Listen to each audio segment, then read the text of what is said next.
ये बात अलग है कि तुम ना बदलो लेकिन हमारा देश बदल रहा है। जीडीपी डबल हो रही है, रेलवे का विकास ट्रिपल हो रहा है। यही एक जुनून, यही एक ख्वाब मेरा है, वहां चिराग जला दूं जहां अंधेरा है। आज हम आभार व्यक्त करेंगे हमारे यशस्वी प्रधानमंत्री श्री नरेंद्र मोदी जी का और हमारे रेल मंत्री अश्विनी वैष्णव जी का, जिनके नेतृत्व में भारतीय रेल अपने परचम पर है।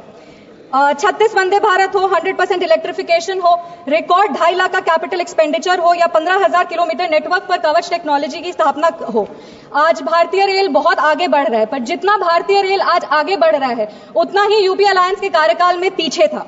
अगर उनके कार्यकाल की बात करें तो बॉलीवुड फिल्म एक है द बर्निंग ट्रेन, उसको याद आता है क्योंकि the railway was burning with losses and was on the road to become bankrupt. ये मैं नहीं कह रही, ये इन्हीं के कार्यकाल में एक कमेटी का गठन किया गया था, high level safety review committee under the chairmanship of doctor Anil Kakodkar. उनके कमेटी के रिपोर्ट में पेज नंबर 6 पर लिखा था, the financial state of Indian railways is at the brink of collapse unless some concrete measures are taken. Sir, Bihar की बेटी है, हमेशा बिहार के बारे में बात करते हैं। बिहार ने इस देश को 8 रेल मंत्री दिए हैं। हमें गर्व होता है ये कहने पर कि हमारे नेता, हमारे संस्थापक श्रद्धेय रामविलास पासवान जी भी भारत के रेल मंत्री रह चुके और भले ही उनका कार्यकाल छोटा रहा हो, पर उन्होंने कई ऐसे ऐतिहासिक निर्णय लिए हैं, जैसे आईआरसीटीसी की स्थापना हो, असम में बोगीबिल ब्रिज हो या फिर एक अलग हाजीपुर डिवीजन तैयार करना हो। हमारे माननीय मुख्यमंत्री श्री नीतीश कुमार जी भी रेल मंत्री रह चुके हैं और उन्होंने भारतीय रेल को एक नई दिशा और दशा दोनों दिया है। उनके कई ऐतिहासिक निर्णय हुए थे जिनकी सराहना आज भी की जाती है। रेलवे सेफ्टी को प्राथमिकता देते हुए इंडियन रेलवेज को मॉडर्नाइज करने का काम हमारे माननीय मुख्यमंत्री श्री नीतीश कुमार जी ने किया था। 17,000 करोड़ का सेफ्टी कॉर्पस फंड की स्थापना की थी, जिससे पटरियों पे, पुलों पे और सिग्नलिंग सिस्टम के नवीनीकरण का कार्य तेजी से प्रारंभ किया गया था।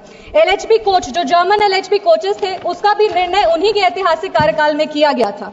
अगर हम बात करें तो रेलवे में आज भी उनकी विजनरी लीडरशिप की सराहना की जाती है। हमारे पूर्व के मुख्यमंत्री लालू यादव जी भी रेल मंत्री रह चुके थे, पर जब उनके कार्यकाल की बात करें तो ये सही मायने में ये कह सकते हैं कि तब भारतीय रेल विनाश की पटरी पर चल रहा था। तेल हो, रेल हो या खेल हो, इंडिया अलायंस वालों ने कहीं भी भ्रष्टाचार का कोई मौका नहीं छोड़ा है। उनके अगर रेलवे मॉडल की बात करें तो यह कहना सेफ रहेगा कि उनके कार्यकाल में ट्रेन ट्रैक पर कम चलता था और ट्रैक पर घोटालों की कहानियां ज्यादा चलती थी। पूर्व के मुख्यमंत्री और रेल मंत्री रह चुके लालू यादव जी ने इसी सदन में एक बात कही थी, नहीं मांगोगे तो नहीं मिलेगा। इसी सदन में उन्होंने ये बात की थी। पर हम आभार व्यक्त करेंगे हमारे रेल मंत्री का, जिन्होंने बिना मांगे बिहार को इतना कुछ दिया है। यूपीए के कार्यकाल से तुलना करें, हमेशा जब अपने कार्य के बारे में लोग बात करते तो तुलनात्मक तरीके से बात किया जाता है। तो यूपीए अलायंस से अभी एनडीए की सरकार में बजट, बिहार का जो रेलवे बजट है वो 9 गुना बढ़ चुका है। यूपीए के कार्यकाल में बजट था 1132 करोड़, मात्र 1132 करोड़। आज बिहार का रेलवे बजट 10,066 करोड़ हो गया है। अगर हम बिहार में रेलवे बजट की बात करें तो 90,000 करोड़ के निवेश से वहां पे काम किया जा रहा है। 1783 किलोमीटर में कवच मतलब एंटी कोलिजन सुरक्षा जो है वो प्रणाली स्थापित की जा रही है। 5,346 किलोमीटर में नई रेल लाइन की स्थापना की जा रही है, दोहरीकरण हो रहा है। और अगर आमान परिवर्तन का बात करें तो 97 परियोजनाएं प्रगति पर हैं।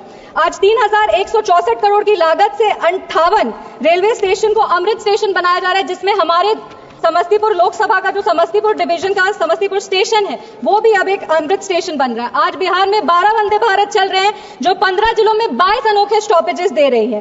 दरभंगा में आनंद विहार टर्मिनल है, जिसके बीच अमृत भारत एक्सप्रेस चलाई जा रही है, जो 4 जिलों में 11 महत्वपूर्ण स्टॉपेजेस देती है।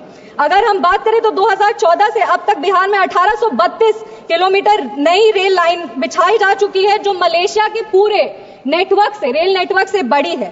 और तो और सबसे ऐतिहासिक काम जो हुआ है वो 100% रेलवे इलेक्ट्रिफिकेशन बिहार में, उस काम को पूरा किया जा चुका है। आज हम लोग रेलवे मंत्रालय से संबंधित अनुदानों की मांगों पर चर्चा करें तो हम रेल मंत्री जी का ध्यान आकर्षित करना चाहेंगे। हमारे समस्तीपुर लोकसभा की भी कुछ रेल मंत्री राज बिट्टू जी से वो बैठे हैं और उनसे भी हम अनुरोध कर रहे हैं कि हमारे लोकसभा समस्तीपुर में भी जो हमारा काम पिछले कई वर्षों से लंबित है उस पर ध्यान हम उनका आकृष्ट करना चाहेंगे। वंदे भारत एक्सप्रेस का संचालन समस्तीपुर, पटना, बनारस और नई दिल्ली के बीच में शुरू किया जाए, क्योंकि समस्तीपुर से क्योंकि समस्तीपुर से कोई भी सुपरफास्ट ट्रेन दिल्ली नहीं आती है। समस्तीपुर से दिल्ली आने के लिए 22 घंटे 23 घंटे लग जाते हैं। हमारे कई ऐसे युवा साथी हैं जो दिल्ली पढ़ने आते हैं, कई ऐसे बड़े बुजुर्ग हैं जो अपना दिल्ली में इलाज कराते हैं, और 22 घंटे बहुत लंबा समय है समस्तीपुर से दिल्ली आने के लिए। इसीलिए हमारी मांग है कि समस्तीपुर के रूट पे एक वंदे भारत शुरू किया जाए, या तो दिल्ली तक पहुंचने के लिए एक सुपरफास्ट ट्रेन शुरू किया जाए। बिथान, रोसड़ा, समस्तीपुर, मुजफ्फरपुर और पटना के बीच में नई ट्रेन सेवा को शुरू किया जाए। एक कर्पूरी ग्राम, ताजपुर, महुआ और हाजीपुर, इसके बीच में एक नई रेल लाइन दी जाए, क्योंकि इस कार्य का सर्वेक्षण हो चुका है लेकिन अब तक इसे मंजूरी नहीं दी गई है। मेरा अनुरोध है कि इसको जल्द से जल्द मंजूरी दिया जाए। समस्तीपुर खगड़िया में रेल लाइन का दोहरीकरण किया जाए, क्योंकि खगड़िया हमारा नेबरिंग जिला है और बहुत आवश्यक है कि नेबरिंग जिले से कनेक्टिविटी मजबूत हो। इसीलिए हमारी मांग है कि समस्तीपुर और खगड़िया के बीच में रेल लाइन का दोहरीकरण किया जाए। मुक्तापुर, कुशेश्वर स्थान में नई रेल लाइन का निर्माण किया जाए। कुशेश्वर स्थान जो है वो हमारे समस्तीपुर लोकसभा का सबसे पिछड़ा हुआ इलाका है। उसको हेल्थ के लिए, एजुकेशन के लिए, बिजनेस के लिए, मेन जो बिजनेस सेंटर है, जो सिटी है, उससे जोड़ने की बहुत आवश्यकता है। इसीलिए मुक्तापुर और कुशेश्वर स्थान के बीच में जो रेल लाइन है उसका निर्माण किया जाए। समस्तीपुर रेल कारखाने का विस्तार किया जाए। रोसड़ा, बहेरी, शिवाजी नगर, इसके बीच में एक नई रेल लाइन की स्थापना की जाए। समस्तीपुर से ट्रेन का संचालन, समस्तीपुर से आज कोई भी ट्रेन नहीं शुरू होती है। हमें पहले कहा जाता था कि वॉशिंग पिट नहीं है, पर अब हम ये बता देना चाहते हैं कि वॉशिंग पिट का निर्माण है, वो भी वॉशिंग पिट की सुविधा भी उपलब्ध करा दी गई है। इसीलिए हमारी मांग है कि समस्तीपुर से भी, समस्तीपुर स्टेशन जो है वहां से ट्रेन शुरू किया जाए। हमारे नेता, हमारे संस्थापक श्रद्धेय रामविलास पासवान जी का एक सपना था कि उनका गृह जिला खगड़िया से कुशेश्वर स्थान जो है वहां रेल लाइन शुरू किया जाए। उसका कार्य कई वर्षों से लंबित है। हमारी मांग है कि उस कार्य को जल्द से जल्द पूरा किया जाए। और समस्तीपुर जो जगह है वो भारत रत्न जननायक कर्पूरी ठाकुर जी की धरती है, और समस्तीपुर की बेटी होने के नाते हम ये मांग करते हैं कि समस्तीपुर डिवीजन का सबसे महत्वपूर्ण स्टेशन, समस्तीपुर स्टेशन का नाम जननायक कर्पूरी ठाकुर जी पे किया जाए। ये सही मायने में उनको एक तरह का श्रद्धांजलि होगा।